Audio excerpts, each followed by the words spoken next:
It's a great day, my amazing CEOs.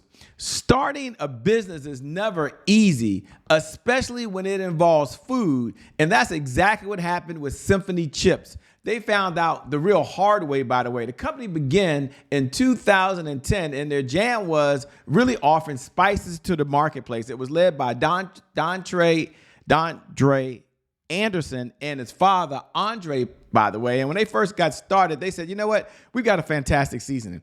Everybody loves our seasoning. We're going to take it to the market. We've got a sales strategy to get into stores, and we're going to sell it.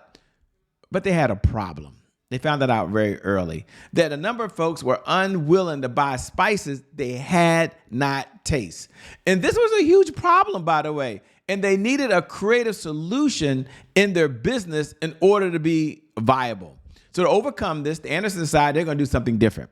They're going to now have a sales strategy that allows them to be in the store as a demo, which means we'll take vegetables, we'll take other items like popcorn, we'll put a little bit of our seasoning on it, allow you to taste it, by the way. And now once you taste it, well, you're going to love it, by the way.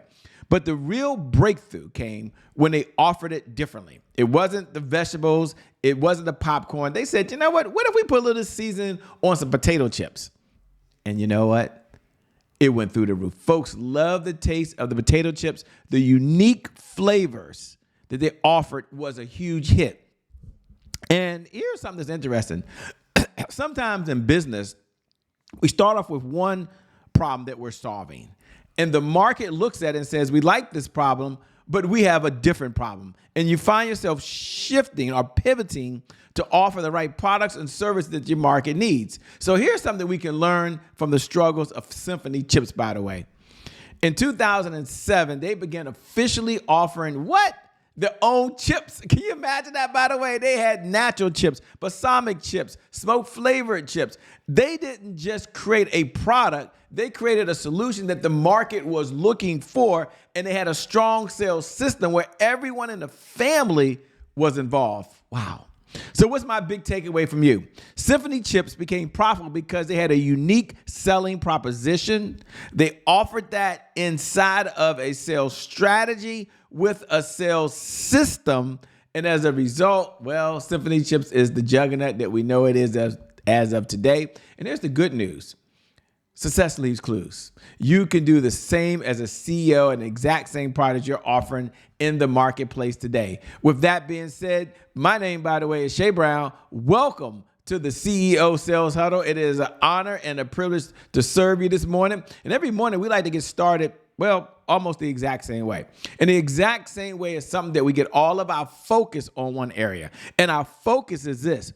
If you can't focus on sales, you can't be in business. Now, this is our mantra. This is what we believe. This is what we stand by every single day. If you can't focus on sales, you can't be in business. You might be asking why? Because sales is the oxygen for every great business in history. And without sales, I will tell you, there's always more money going out than there is going in. Repeat after me. If you can't focus on sales, you just can't be in business.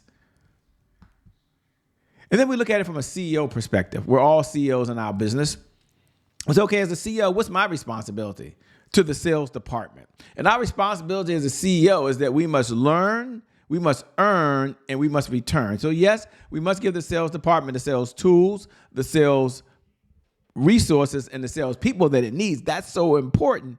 But over and beyond that, we're always learning, we're always growing. Repeat these words after me. This is our mantra. This is our pledge to the sales department. I have to learn something new in order to earn new revenue from current clients in order to get old and new clients to return. So I must learn, I must earn, and I must return. And we have 3 objectives every morning we get together. Our number 1 objective is all about sales progress. Second objective is about addressing any roadblocks that are out there that we've got to overcome. And our third objective is to understand the 5 sales pillars that every CEO must know and understand in order to be successful. Sales pillar number 1, you must have a 1-page CEO sales plan. Sales pillar number 2 is you must understand the sales cycle that your clients are going through, by the way. And then sales pillar number 3 is you must have a sales message that resonates with your audience, that connects to the problem that they're solving. That's so important. And sales pillar number 4 is the CEO sales dashboard. We're going to spend some time today. We're going to go through the CEO sales dashboard. It's something that I enjoy doing. We have a whole segment on it. And then number 5 is you must have a 7-figure sales team.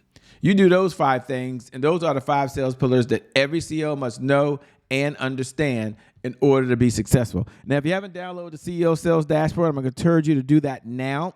We'll begin to that segment in just a moment. You can go over to www.ceosalesdashboard.com. Again, www.ceosalesdashboard.com. For all the folks who are joining us, we appreciate it. You're here every single morning. Some of you are here in the morning. Some of you are here in the evening. For those folks that are watching, if you're on one of the platforms and you can do this, look right below the video and put hashtag I'm here. As a CEO, hashtag I'm here means you're in the conversation around sales, around success that generates the revenue that's necessary to execute the vision you have for the people you were called to serve. And that's you right now. Put hashtag I'm here. If you're watching the replay, and I respond to every comment, I respond to every note, by the way, every DM.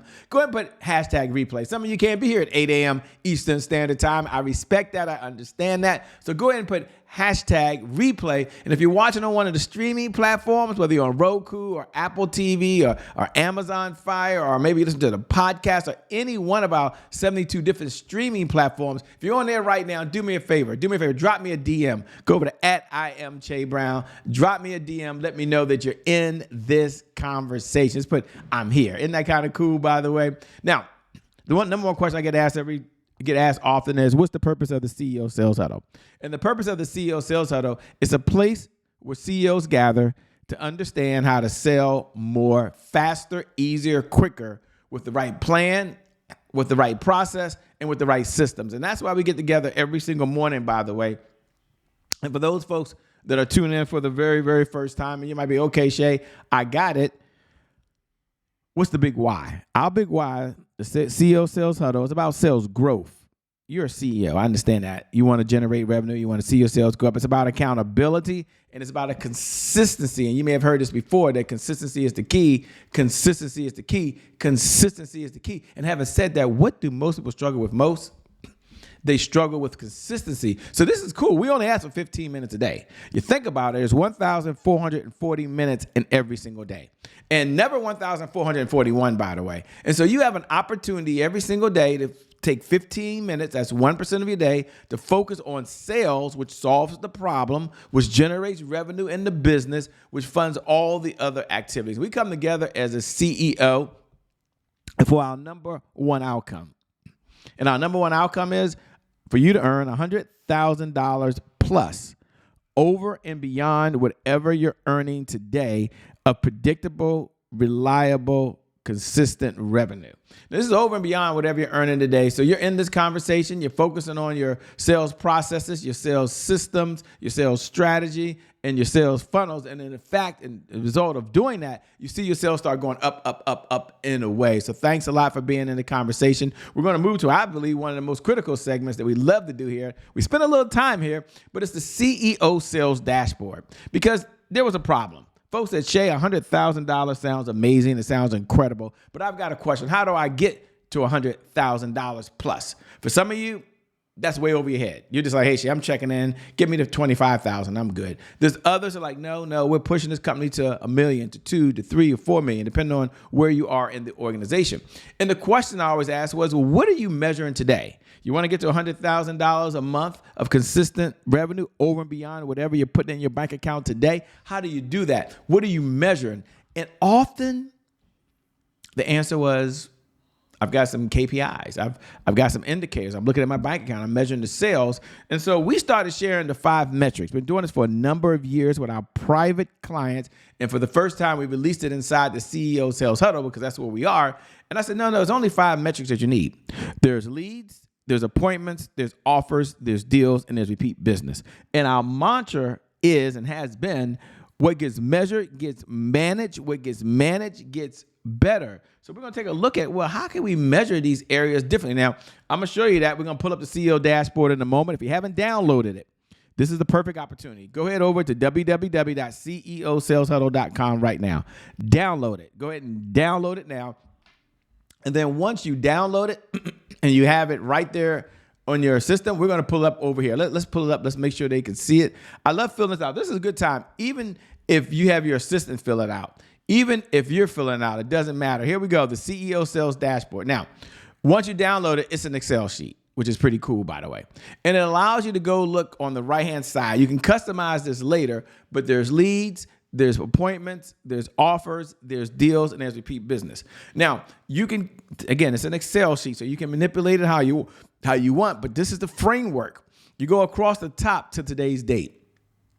And once you get to today's date, we're going to go ahead and look at the results we're getting in certain areas of the business. And again, maybe you fill this out. Some of you fill this out in the morning. You take this 15 minutes, you step back, you're getting this filled out, you're looking at it, understanding, well, here's where I need to allocate my resources. Here's the sales process that I need to kind of fix. That's cool. So let's look at first leads. Let's just stop there. And you look at leads. And I want you right now to look at how many leads came into the database yesterday.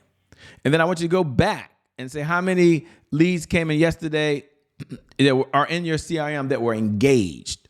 Or if you're someone that gets referrals, and referrals are an important part of your business and you're measuring referrals, how many leads came into your database from just the area of referrals? So now, not only do you look at yesterday's results, I want you to go back and look at last week's results. And then for some of you who've been doing this for the last couple of weeks, look at the last month. Now, if you're just starting the day, it's okay. When the question is asked, when's the best time to plant a tree? The answer is 10 years ago. And then the question is asked, when's the next best time to plant a tree? The answer is today. So go ahead and get started today, and then say, okay, I looked at leads, Shay, I looked at appointments, I'm looking at it, and I've got to make some adjustments in my sales process. That's fine. This is not a beat me up session. This is what gets measured, gets managed. What gets managed gets better. In fact, we have a whole segment right now on celebrating wins. And I love to celebrate wins because I know it's not always easy for any of us. So we're going to take a moment now. Powerful people, we believe, ask powerful questions. And the reason we believe powerful people ask powerful questions is because questions steer focus. And when you think about it, in this life, you get exactly what you focus on. So here's 3 questions we want to ask ourselves. What are you most proud of right now? For the sales department yesterday. What was the biggest accomplishment for the sales department yesterday? If you can come on here and brag right now, just jump on here and brag and talk about all the wonderful things that happened yesterday in the sales department, what would you want to brag about right now? Powerful people are asking powerful questions because questions steer focus. And in this life, you get exactly what you focus on. So now we're going to look at overcoming any challenges or hurdles that are out there. So we're not going to just say, yes, everything is rainbows, cupcakes, and unicorns, and it's just wonderful. No. Just like the case study we talked about this morning, we know there's some challenges. So what's your biggest roadblock right now that's holding you back? From yesterday, look at the sales department yesterday. What's preventing you today from moving forward in the sales department? And then what's the one thing you can do that if you did it, it would just shift the trajectory of the business? And I want you to make a decision right now. Whatever that one thing is you can do, you control the controllables. You're going to do that today. So you do that and you will see your sales starting to go up, up, up, up in a way. Wrong button. With that being said, my message of the day is control the controllables.